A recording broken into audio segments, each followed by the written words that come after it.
하나님께서 우리에게 특별히 이 지역에, 조지아 지역에 다나가서 버스타에 다니엘 기도회를 통하여 많은 사람들이 기도하며 준비하게 하여 주시고, 이곳에 함께 살고 있는 커뮤니티에 모든 사람들이 복음이 전해지는 능력이 나타나게 하여 주시옵소서. 하나님, 그리하여서 교회들마다 깨어 기도하게 하여 주시고, 교회가 살아서 역사되는 은혜를 경험하게 하여 주시옵소서.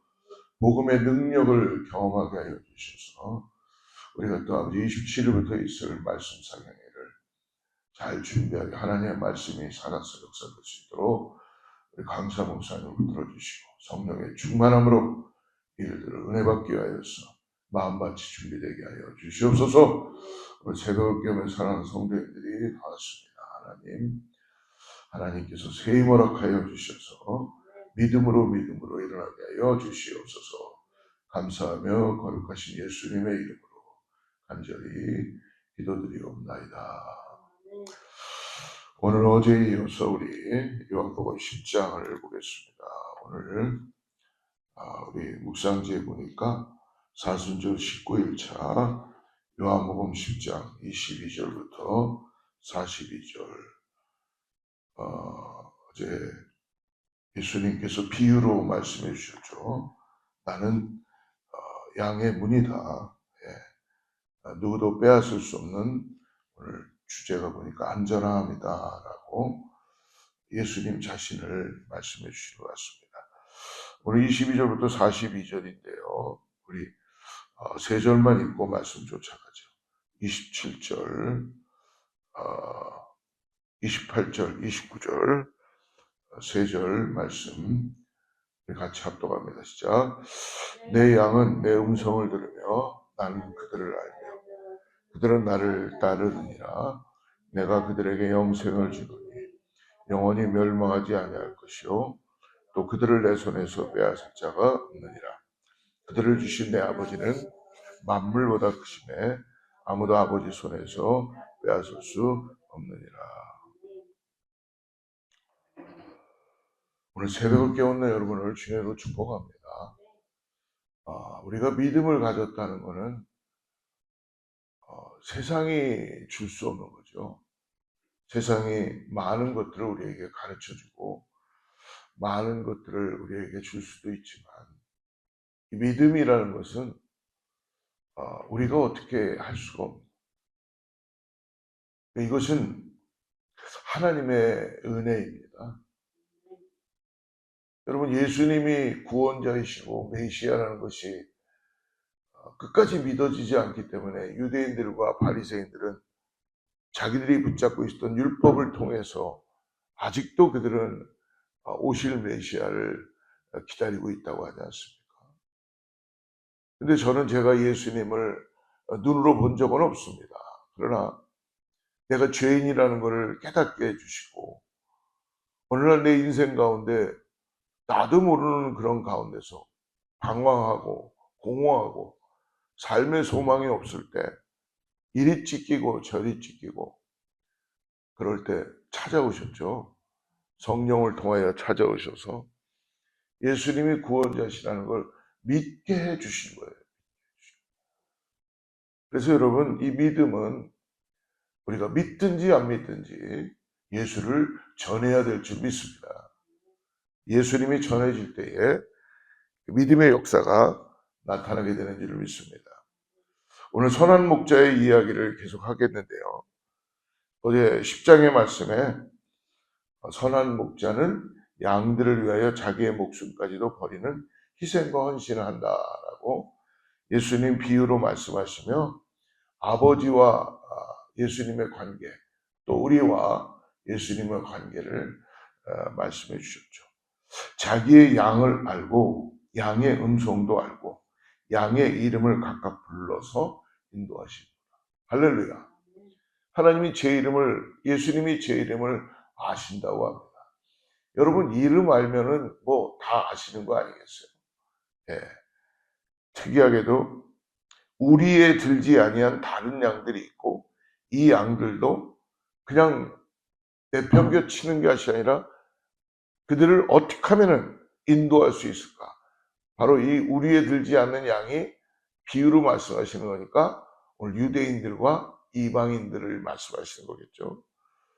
결국은 예수님의 목적은 이 땅에 우리에 들어와 있는 양들도 중요하지만 우리 바깥에 있는 양들을 예수님께서는 구원하시고자 하는, 인도하시고자 하는 그러한 비전과 그런 인도하심을 갖고 있는 것입니다. 오늘 예수님 그러므로 마지막 부분에 보니까 오늘 24절 말씀 한번 우리 읽어보죠. 24절 시작. 유대인들이 애워싸고 이르되 당신이 언제까지나 우리 마음을 의혹하게 하려니까 그리스도이면 밝히 말씀하소서. 예, 예수님께서 이제 22절 보니까 예루살렘에 수전절이 이르니 때는 겨울이라.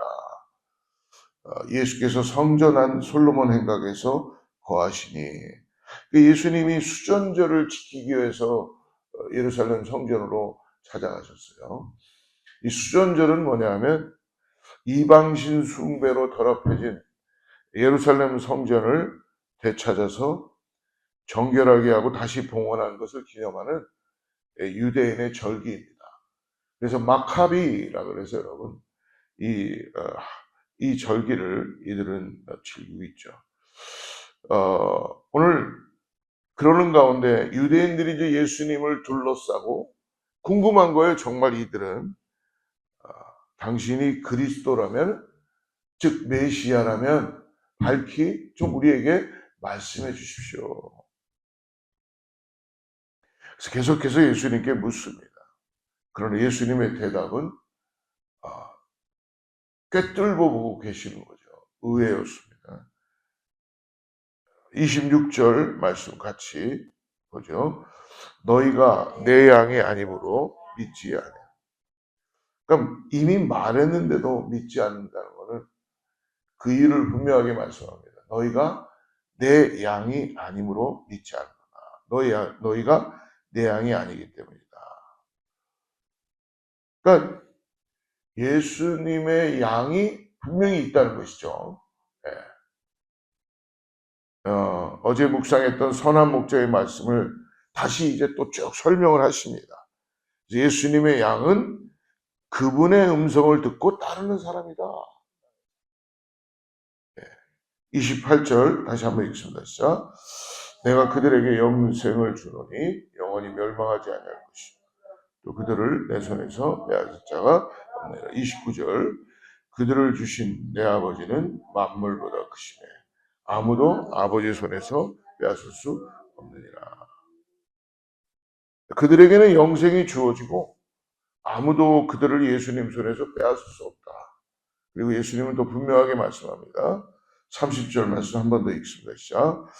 나와 아버지는 하나이라. 할렐루야. 이 말을 듣자 유대인들은 왜 이렇게 도를 잘 드는지 모르겠어요. 그러니까 율법에는 아주 타고난 거예요. 왜냐면 예수님이 지금 참남죄를 범하신 거거든요. 뭐냐면 나와 아버지는 하나이다. 네. 그러니까 나와 아버지는 동격이다라고 얘기를 하니까 신성모독에 들어간 거예요. 신성모독. 그러니까 이들이 깜짝 놀라면서 지금 돌을 들어서 신성모독은 돌로 쳐서 죽이라고 하니까 또 돌을 들어 예수님을 치려고 합니다. 사람이면서 자신을 하나님과 하나라고 말했기 때문이라는 것이죠.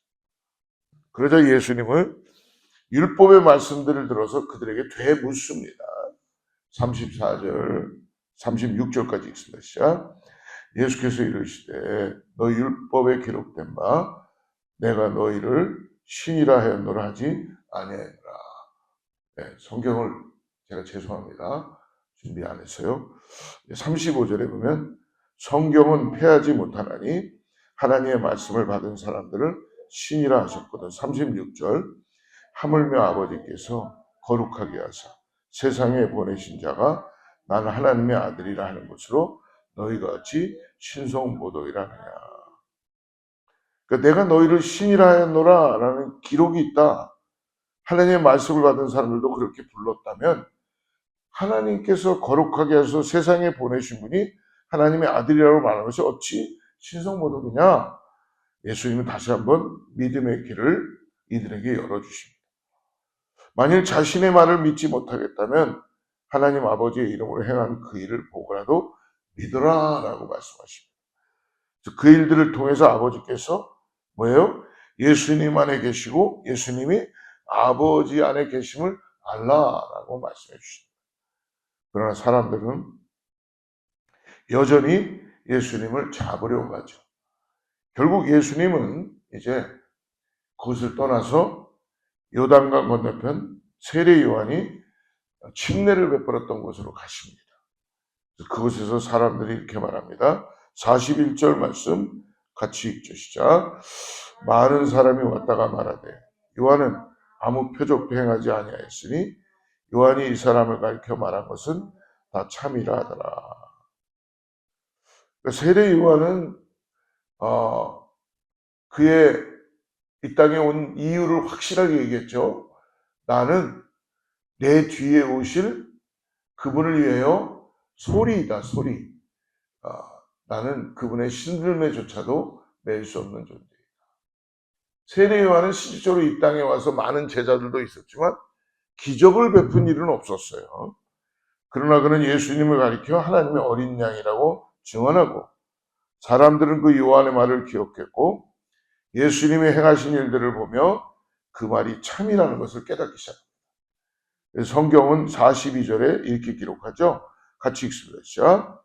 그리하여 거기서 많은 사람이 예수를 믿으리라. 같은 예수님을 보고도 어떤 사람들은 돌을 들었어요, 오늘. 근데 어떤 사람들은 어떻게 해요? 믿었다. 어떤 사람들은 표적을 보고도 믿지 않았습니다. 그러나 어떤 사람들은 요한의 증언만을 기억하고 믿었어요. 사랑하는 여러분, 결국 오늘 믿음의 포인트는 뭡니까?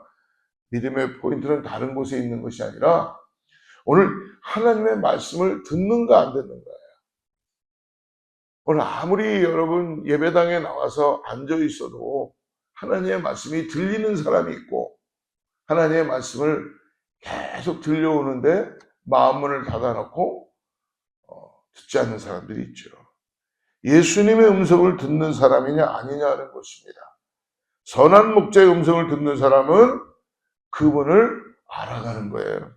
그리고 금성을 따라갑니다. 그 사람에게 예수님은 영생을 주시고 아무도 빼앗을 수 없는 생명 안으로 인도하십니다. 사랑하는 성도 여러분, 이 아침 오늘 우리가 사순절 19일차 이 말씀 묵상하며 제 마음을 한번 돌아봅니다. 나는 어떤 마음으로 그럼 예수님을 정말 바라보고 있는가? 돌을 들었던 사람들처럼 내 마음을 혹시 닫고 있는 건 아닌가? 하나님의 말씀이 들려오는데도 나는 마음을 닫고 그 말씀에 내가 순종하지 않고 있지 않는가? 아니면 요한의 증언을 기억하며 예수님을 알아보는 사람인지를 돌아보게 됩니다. 오늘도 선한 목자의 음성을 듣는 우리가 정말 하나님께서 인도하는 양으로 살아가는 저와 여러분 되기를 축복합니다. 예수님의 말씀과 그분이 행하신 일들을 통해서 예수님이 참 하나님의 아들이심을 더욱 분명히 알고 믿는 복된 하루가 되시기를 축복합니다. 기도하겠습니다. 하나님 감사합니다. 선한 목자 되신 주님. 오늘 수전절의 추위 같은 세상 속에서 방하던 저희를 주의 손으로 붙들어 주시니 감사합니다. 세상의 위협과 유혹 속에서도 너는 내 양이라 말씀하시는 주님의 음성만 따르게 하여 주시옵소서. 누구도 빼앗을 수 없는 주님의 권능 안에서 오늘 하루 담대히 걷게 하여 주시고 우리의 삶이 주를 증거하는 거룩한 통로가 되게 하여 주시옵소서. 오늘 하나님 우리가 믿음으로 주님을 따라가기를 원합니다. 나를 구원하신 예수 그리스도가 내 안에 참된 구원자가 되어주시고 참된 생명이 되어주시고 인도자가 되어주심을 다시 한번 믿음으로 바라보고 오직 주님만을 따라가는 주님의 양인 것을 고백합니다. 오늘 새벽을 깨우는 사랑하는 성도들에게 하나님의 은혜가 넘치게 하여 주시옵소서. 오늘도 주님 따라가는 믿음의 삶을 아버지 찬양하며 기쁨으로 나아갈 수 있게 하여 주시옵소서. 감사하며 거룩하신 예수님의 이름으로 간절히 기도드리옵나이다.